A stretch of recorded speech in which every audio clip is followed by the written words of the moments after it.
Report 75246.7. From Princess Murder Britches to the Cat Grand Council. Fellow felines, our plans for complete human domination are going remarkably well. Ever since Professor Mifkin's murder mittens discovered that single females tend to try to solve their loneliness by adopting cats. Lots of cats. Our scientists have devised a weapon that will massively increase the number of older, lonely women. This weapon is known as feminism. Currently, it is working brilliantly. Much better than planned. Evidently humans are even more stupid than we gave them credit for, and have actively honed and improved the weapon on our behalf, making it even more devastating and effective. There has been a concerning development. Men and women are discovering how bad feminism is for them. Here is a sequence compiled by FBE Capital, because why get a human and do the work yourself? Women are choosing not to identify as feminist.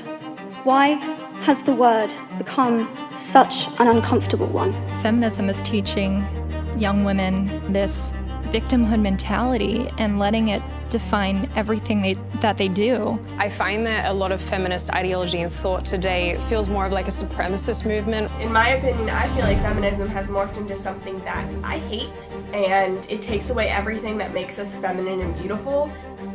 It's all rooted in bitter woman, if I'm really being honest. It's not coming from a happy place. Being a modern working woman actually made me angry and resentful to men and to my family and to my husband. The only men that feminists like are men dressing as women. Day 61 of being a girl. Really reversing what the other waves of feminism fought to do. A biological male has been named Woman of the Year. Only in 2023 feminism would a man win an award for International Women's Day. A biological male is making tens of thousands of dollars being the face of womanhood. As amazing as Billie Jean King, Megan Rapinoe, these are feminists who fought for women's rights. But now both of these women, they're actively working to undermine everything they once fought for. A biological male took home the award for Best Actress at the Golden Globes. Are we really still trying to make the case that feminism supports women? So I started to see all these lies and these myths as actually being abusive to women and girls. Yeah, I am pissed that this nuanced fourth wave of feminism has said that men can be women. It was all a lie. Being a modern working woman actually made me angry, lonely, and miserable. Because when you ask the average woman what she thinks about feminism, she doesn't only agree that feminism has spiraled out of control. Feminism has gone too far. Yes, I'm so old, I definitely think that. Yeah, why? Well, it's excessive, completely excessive. But a lot of women actually go one step further, and they claim that it's now doing more harm than good. This movement claims to be fighting for equality, but in reality, it's actually hurting women. And actually, I think it's doing more harm than good. Modern day feminism is a pill that you take from the pharmacy that causes an array of 100 different negative side effects that you choose to ignore. The future isn't female anymore. Young people especially were turning against the movement.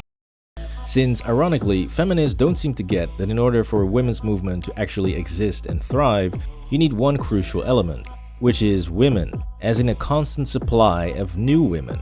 So that means that you need to start making a lot of babies, and that is exactly what this new generation of feminists is heavily against. I think it's not a need for women anymore. We don't need to have children. We find that our own happiness is more important, our own mental health is more important. Now, this trend of showing off how extremely happy you are as an older, child-free, single woman is already making a lot of women who bought into this very miserable.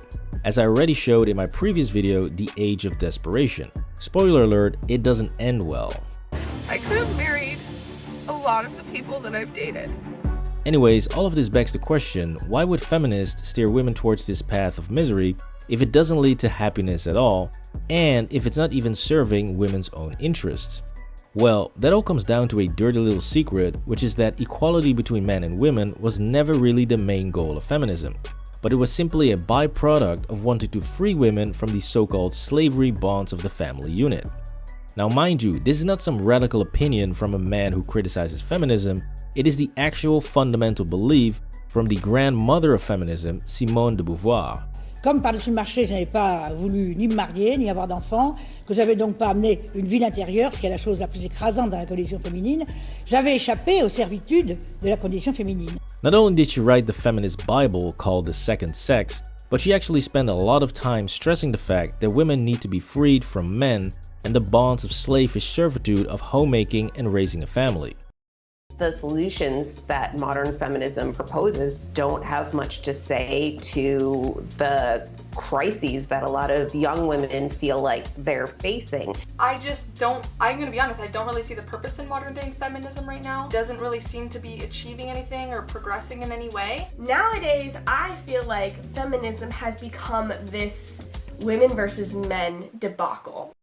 This word patriarchy, it does not make any sense to me. Women are not oppressed in America. It is absolutely insane that in this day and age, you have to argue with women that it's not safe for women to have a grown-ass man play rugby against girls. Or even worse, argue with them that a 50-year-old man should not be swimming against teenage girls and should definitely not be in the dressing room with those girls, some of which were as young as 8 years old. That is crazy. I mean, feminists have all this talk about destroying patriarchy to protect women and girls from this made-up danger, but when it comes to actual danger, they are completely blind and silenced to the very real destruction that the trans agenda is doing to women's spaces, women's sports, and the very definition of what a woman is. So how the hell are you going to have a movement that is pro-women if you don't even agree on what a woman is? And more importantly, how are you going to fight for women's issues when part of your movement wants to completely eliminate all references to the word woman and womanhood? Because I've noticed over the last few years we seem to be losing the word woman. So we might be called cervix havers or menstruators. That would be like a men's right movement going around shouting, "Let's cut off our dicks." No thank you, I'm definitely not supporting that. And so as you start to peel off each layer of modern feminism that is below the supposed definition of just wanting equality, then you start to see the multitude of reasons why a lot of women are seriously pissed off at the movement and want nothing to do with it. Thank goodness that so many of us are waking up to the fact that modern day feminism is a literal scam meant to disconnect and separate and isolate women from one another. Feminists play into this victim narrative that women are victims of society, of the patriarchy, when we have so much power. Feminism today, to me, is all about advantaging women at the expense of men. I was all on that bandwagon and just like, wow, women, and I had watched like Half the Sky, which just makes you hate men. It really does. Whilst all of this is all very reasonable, there are two things that have been overlooked. 1. While it is true that more and more women are becoming vocal in their criticism of feminism, this doesn't mean anything because that is all women do, talk. They are not even attempting to replace it with anything else, so it is all talk. 2. Although the number of women calling themselves feminists is at all-time low of 22%, the number of women who admitted that they still held feminist opinions was actually 61%, meaning that the total that still believe in feminism in some way or other is 83%. So, modern feminism appears to be dying out. But actually it is only going underground, and still doing the same amount of harm as it has always done. Only now, it is becoming more and more difficult for those stupid humans to identify it and root it out. So, our plans for total domination go on regardless. In order to make sure that you get all of my brilliant reports, like the video, subscribe, and hit the notification bell. Long live the feline overlords.